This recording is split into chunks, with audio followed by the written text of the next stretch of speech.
what's up, guys? Welcome back to Stark Raving Hazelnuts. My name is Johnny, and here it is, the knockoff, unbranded, bootleg Burning Godzilla 2019, stolen from Bandai SH Monster Arts, and it is by far and wide the worst painted Godzilla figure I have ever seen.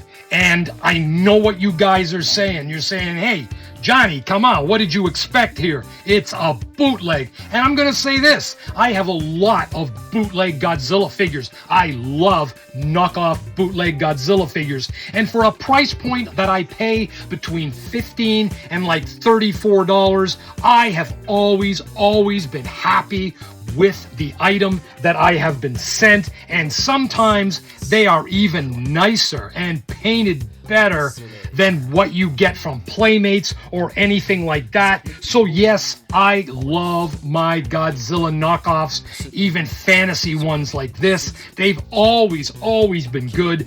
This is an exception. This one is rubbish, and even though I only paid $33.50 thereabouts for it, I couldn't get over the fact that it is the worst painted ever. Now, what I'm going to do is I'm going to show you what it looked like when I cracked it open.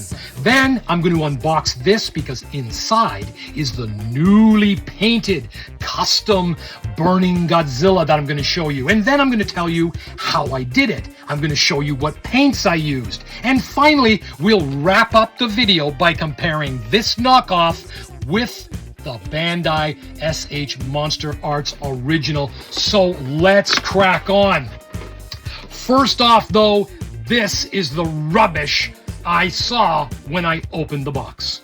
I know, go ahead, you can laugh at me, you can say, haha, Johnny, you're such a sucker. Yeah, okay, fine, maybe I am, but I only spent $33.50. And if you notice something, the actual casting of this toy is done in a nice semi-translucent golden rod yellow.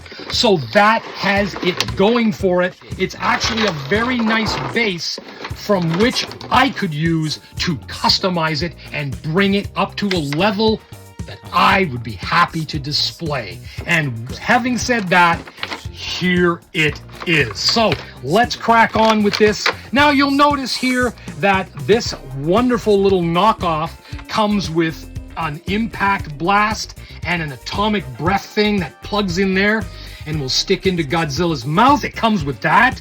It also comes with, take that off, it comes with a nice extra pair of ball joint hands, and it comes with a third atomic breath laser attachment gizmo, nicely painted.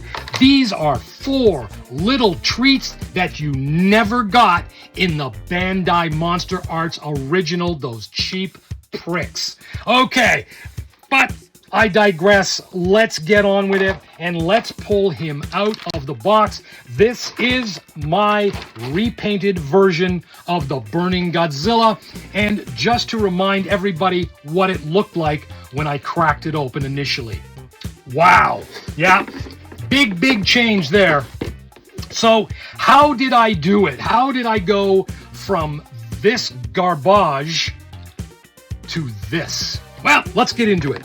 So the first thing you're going to have to do is, if you have a figure like this with a crappy paint job like that, you are going to need to get that paint off the figure, and nothing is going to get it off faster than clean strip paint remover.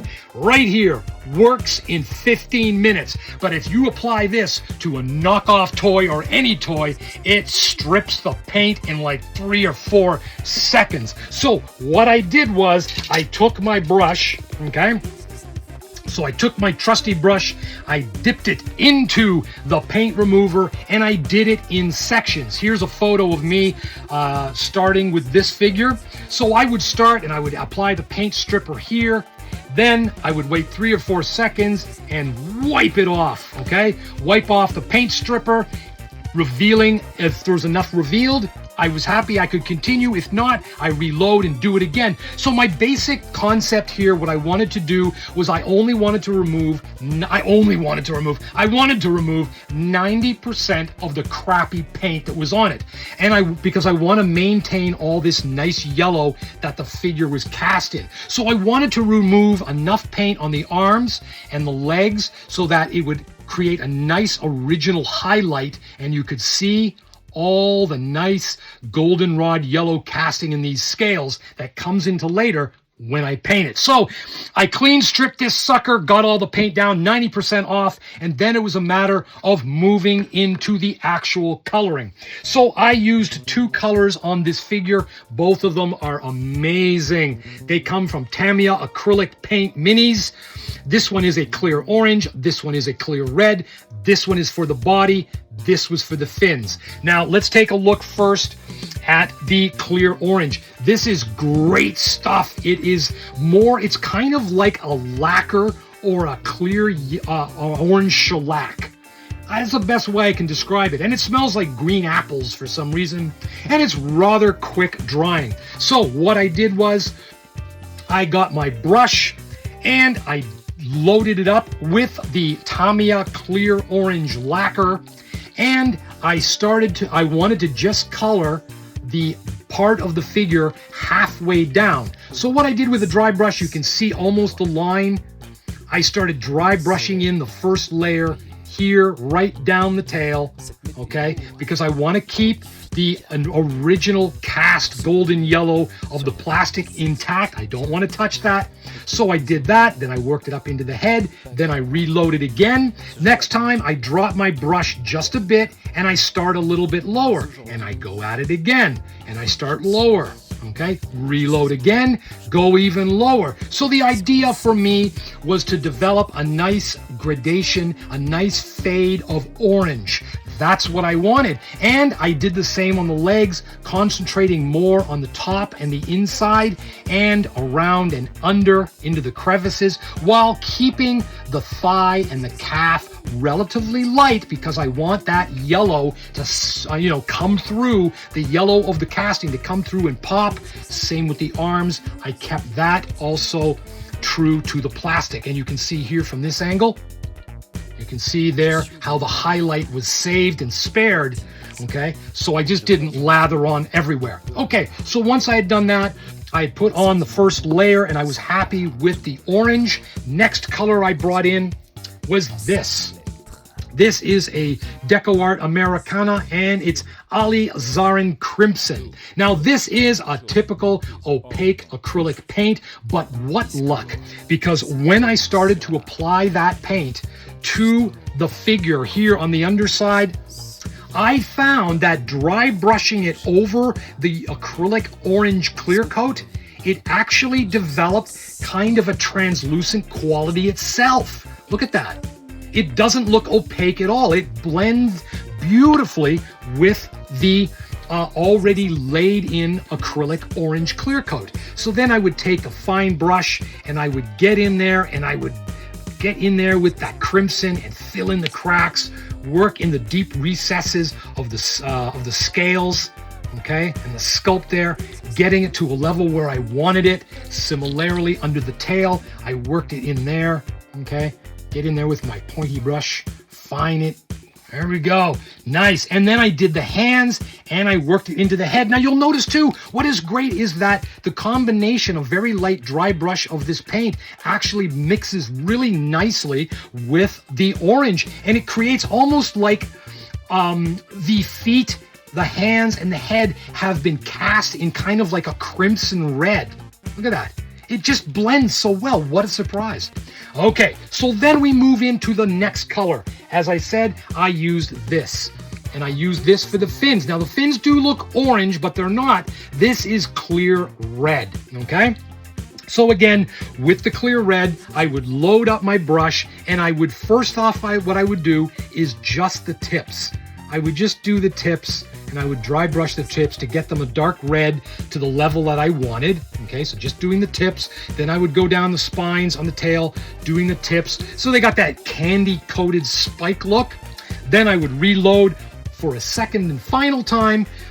Keep it dry brush on the acrylic clear, and then I would set the brush down a little further in and just pull it out.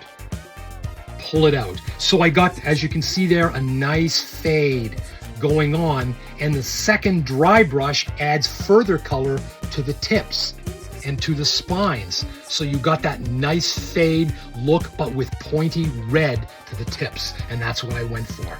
And that's it. And that was how I painted this figure. 3 paints only and a paint stripper, and I got this. And of course, once I finished it, I did hit it with an acrylic satin finish clear coat. Okay, so there he is. Okay, so let's talk about other differences between this and the Bandai original. Of course, as I said earlier, this one actually comes with all these cool little additions that the Bandai doesn't come with. So that's pretty good. You know, when you shell out $33.50 for a knockoff toy and you actually get 4 things that aren't in the original from which it was copied, that's a pretty sweet little treat. Okay, the other thing, let's talk about fluid motion in the ball socket joints. Obviously, I don't need to explain to anybody that this one is not going to have the fluid motion and range of motion of the original Monster Arts. You can see that's about it. I don't want to really force it. That's about it. Range of motion on the thorax and the upper body. The arms move relatively well. Okay, now you do have ball sockets that are really visible. I painted them, but the paint kind of wears after a while from moving it. So the ball sockets on these are a little obvious, but you do get some nice rotation and you can bend them. Nowhere near as nice as the Bandai, but you know, that's what it is, what it is. Same with the legs. They move well enough to pose. Rotation on the joints there, yeah. Ball socket moves down when you want to pose it for the back pose on the leg. So those pieces all move well enough rather. Yeah. So he's got a little motion there. And the tail also has enough swing to it. Probably not as much in a curl motion as the Bandai, but more than enough for me because I'm just putting it on the shelf to display. I don't really play with these things, and I know most of you guys don't either. The one really big difference here you'll notice is that the floating piece here has been fused on the knockoff to the body. The Bandai has a floating piece there, which I understand is to allow for better range of motion on the tail. It doesn't really matter to me. I think this one has more than enough range of motion for me for posing. So in terms of motion, obviously the Bandai is infinitely superior compared to this. Now the mouth does open and close. It is on a little ball socket, but again, it's not going up in the air, going crazy, okay? So there it is. Let's take a look at the box because the box too is different. Here's the back of the box. Here's the back of the Bandai. You can see here where this printing is really just high contrast and blown out and all the detail is lost. Similarly on the front, with this knockoff, all the sort of like, I guess you could say logo work and banners have been removed. The Monsterverse thing is gone. The Bandai logo, the authenticity Mylar sticker is gone. All the Toho stuff, it's all been scrubbed. And likewise, the SH Monster Art banners are gone. But it still keeps the text, which is weird. Yeah, and unlike the original, this is nowhere near as well printed. This one is just blowing out orange and yellow, you can see there. So that's the box difference. There's the figure. So guys, what did you think of my repaint? Do you like it? I like it. I'm really happy with it. And if I can get the original Bandai version at a discount or a cheaper price, maybe I'll pick it up at a toy show. Somebody doesn't have the box and I can get it at a better price. I will definitely pick it up because I'm not a hater like a lot of the people I saw on the internet. Anyway, guys, if you do love Godzilla figures, knockoff figures, why not subscribe to Stark Raving Hazelnuts and check my back catalog of videos because I've done a lot of other knockoff Godzilla videos. Until next time, this is Johnny B. This is Stark Raving Hazelnuts, and thank you very much for watching. Peace out, guys.